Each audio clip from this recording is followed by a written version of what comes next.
How's it going, guys? Hope you guys are doing good. Finally making an update video on the dividend portfolio. It's been a while. I think I mentioned in one of my previous videos I was transferring the shares between two accounts. And they have to settle, and the cost basis info has to get transferred, and then I have to wait for dividends that were being sent to the old account to be deposited so that I could transfer them to this account. It's a whole mess, but I should be in the clear now. Before I get started, I just want to say my normal disclaimer. None of this is financial advice, legal advice, or tax advice. This is just my 2 cents. What I'm doing, it's more for entertainment. Than education or advice. Do your own research, consult a professional, pick your own stocks. Don't do what I do. But let's get into talking about it. So, honestly, we haven't been doing terrible. I got, I think, 1 or 2 holdings that are, kind of hurting. I'll get into that, but overall, given where the market is, not a bad place to be. Before we look at the individual positions, I could just look at the overall performance so far. If you guys remember, the one that's in Fidelity isn't taking into account dividends or things that have been sold. So I have a spreadsheet that runs to calculate the overall return, dividends to date, etc., etc. So account sitting at $826.28 right now. It's currently I've put in $920, so down about 94 bucks, which is an XIRR of -21%. So that's average annualized return of -21%.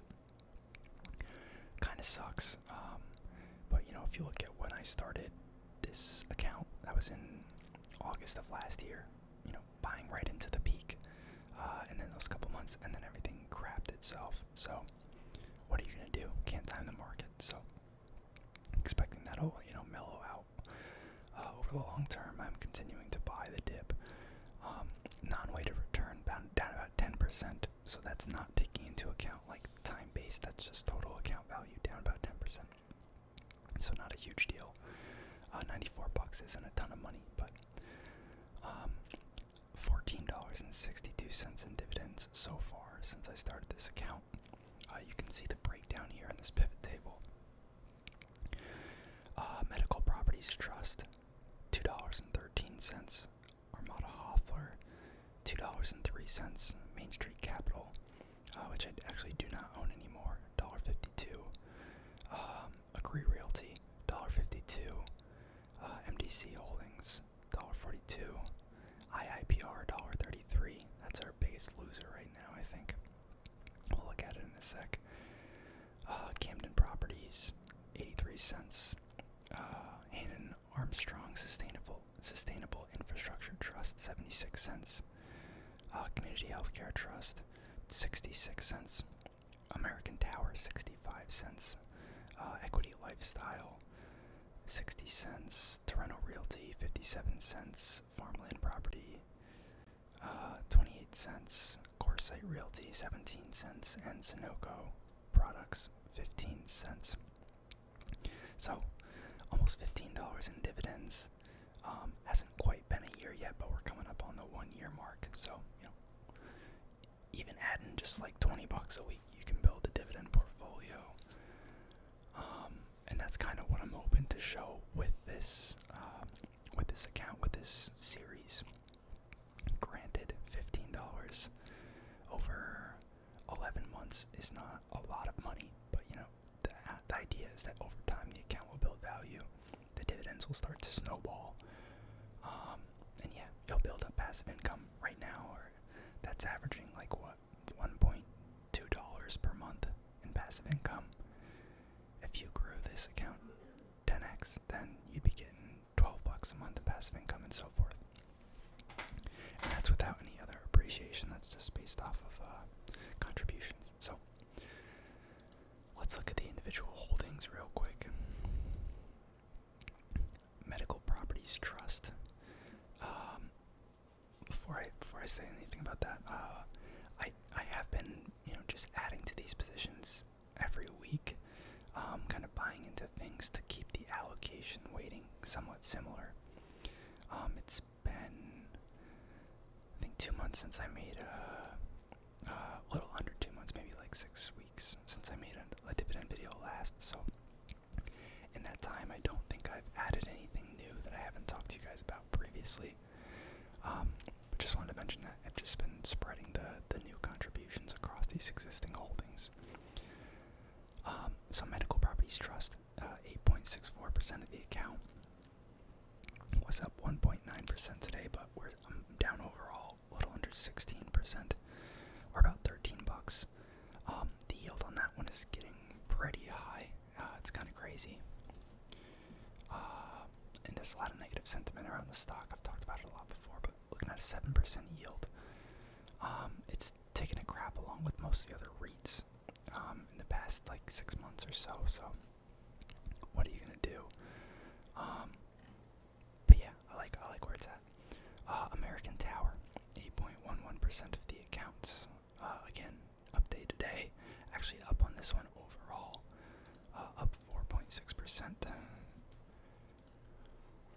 This one has a dividend yield of a little over 2% right now. This one hasn't been hit quite as hard. It is one of the bigger REITs, so I think there's just more stability around it.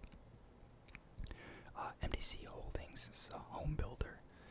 And I forgot to mention MPW, Hospital Real Estate, AMT, Cell Tower Real Estate, and they also own some data centers now. MDC, which is a home builder, I'm down 11% on that right now, about $9. Again, decent dividend. Real estate's been cooling off, so home builders are getting taken down with that as well. Camden Property, similar story. This is multifamily apartment REITs, 8.2%, down about 15% overall. Then we got another positive one here. I'm actually surprised that this one is up. Agree Realty, about 7.95% of the account, up over 10% overall. This is a monthly dividend player, and they're focused on retail real estate, which is kind of why I'm surprised that they're doing decent. A lot of recession talk, and I would think that would not bode well for retail, but they've been on a pretty solid upward trend, so good for them, and still at a 3.6% yield at current levels. So nice to see. Then we got Equity Lifestyle Properties. They own a couple different things. They own some campgrounds. They own some marinas. They own some what do you call it? Manufactured housing communities. About 7.5% of the account, down just a little over 4%, very close to being flat on that one. Torrento Realty, logistics real estate. This got clapped along with Prologis and Amazon, back when Amazon came out with all that negative press during their earnings. This is about 8.75% of the account, down about 14.5%. So yeah, aside from IIPR, which we'll get to, Torrento, MDC, and MPW are the big losers in my account. Oh, and Camden Property. FBI, this was most recent pickup, I think. They own farmland real estate. Just basically flat on that one, down under 3%. Haven't owned them very long. Armada Hoffler, 8.45% of the account.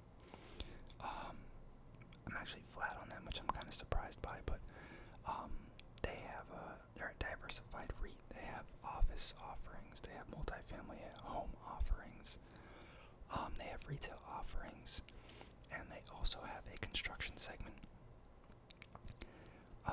Actually surprised they're doing that well, and they've got a decent yield too, so cool.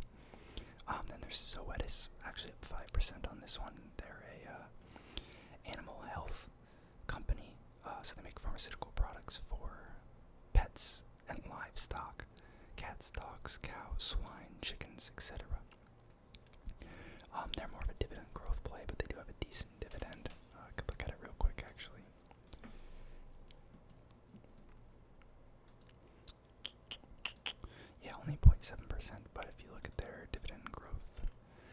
extremely high compound average growth rate. Then Blackstone, again, more of a recent pickup. We were actually up on this one for a while, and then the market kind of crapped itself these past 3-4 weeks. Down 5% on that now, but that is 8.34% of the portfolio. You guys know them. They're an alternative asset manager. Huge real estate play. They got some other sectors as well. And then lastly, the biggest loser in the account, IIPR, Innovative Industrial Properties. This is a cannabis real estate operator, down 8.86%. 8.86% of my account, down 32.93%. Almost a third exactly. That is actually like a third of my loss in the overall in this account is just from that one stock. One of their tenants basically came out and I don't think they can fully file bankruptcy because they're a cannabis company. They don't have access to federal bankruptcy courts, but they came out and basically said they're going to no longer be able to pay their obligations going forward. The problem a lot of these cannabis operators are facing now, with kind of the downturn in consumer spending, as well as the stock market, as well as the private funding markets, these cannabis companies don't really have anywhere to raise money. A lot of them aren't profitable yet. So previously they were able to just issue stock, use that to pay their expenses while they're growing, scaling up. But because the equity markets have crapped themselves and these weed stocks are down 60-70%, they're not attractive to equity offerings, or they just get terrible terms. And also, venture funding, private equity funding, just funding in general has just kind of dried up as a result of the pullback and the recession at hand. And I'm sure demand for cannabis isn't bad, especially because they operate in a lot of limited license states that are newer to it. So there's not a ton of players, but yeah, that was bad. It lost like 13% one day when that news came out. Obviously it was down before that with all the other REITs, but that's why it's been slapped down so much harder. But just gonna kind of have to buy the dip on that one and wait for it to come back up a little bit. Let me know how you guys' portfolios are doing. I'm honestly not upset with where this is at. I'm not upset with where my other accounts are at. Yeah, we're playing the long game here. So let me know what you think, and I'll see y'all next time.